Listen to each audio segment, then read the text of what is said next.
देखिए, मेरी जो एग्जिट पोल है, मैंने आज से 7 दिन पहले ही ट्वीट कर दिया था। मेरा नंबर बीजेपी के लिए बिना किसी आ, उनकी सीटें 227 आई, ये मेरा अपना अंदाजा कहता है।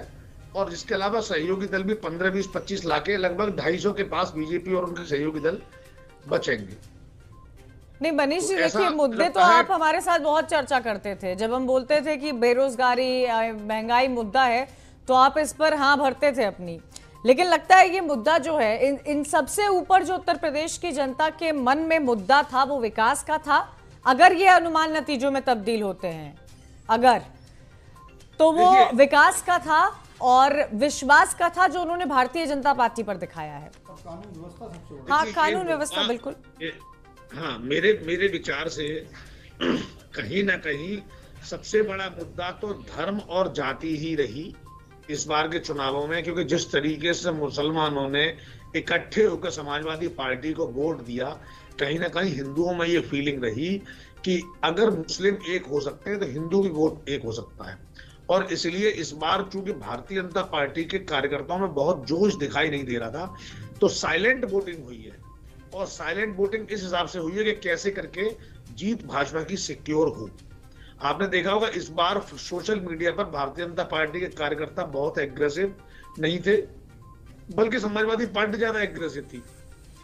लेकिन चूंकि समाजवादी पार्टी के पास दो परेशानियां थी। एक तो ये थी कि योगी जी का जो लॉ एंड ऑर्डर पे कमांड, किस तरीके से उन्होंने बाहुबलियों को नाक में नकेल डाल दी, किस तरीके से उन्होंने जो है उनके घर तोड़े, बुलडोजर चलाए, इससे जो पॉजिटिव वाइब्रेशन आई, वो ऐसा लगा कि अगर सुरक्षा है तो सब कुछ है, महंगाई भी झेल लेंगे। और जहां तक विकास की बात है, अगर हम बात करें पूर्वांचल की या बात करें नोएडा की, विकास के मामले योगी सरकार ने कुछ कम नहीं किया, क्योंकि उन्होंने विकास, समाजवादी पार्टी ने विकास को प्रोपेगेंडा बनाया।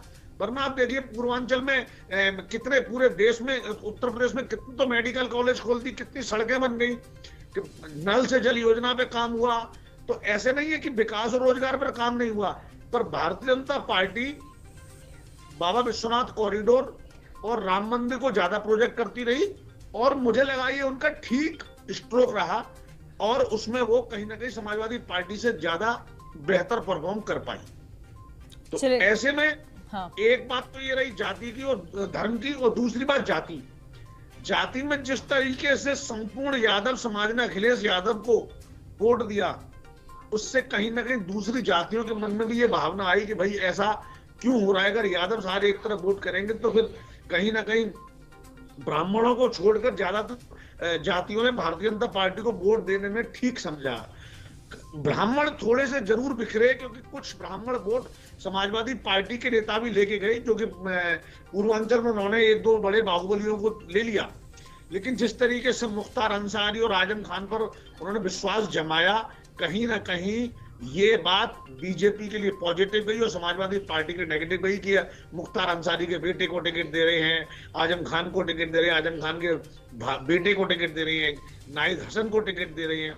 इसका मतलब उन्हें लगा कि अगर ये समाजवादी पार्टी की सरकार आ गई तो ये लोग आसानी से देश पर, प्रदेश पर कब्जा कर लेंगे, और सुरक्षा के मामले में अपहरण, डकैती, लूटपाट ये सब का बोलबाला हो जाएगा। ऐसी फीलिंग कहीं ना कहीं जनता को आई होगी, ऐसा मैं सोचता हूँ। इसका नुकसान समाजवादी पार्टी को होता हुआ दिखाई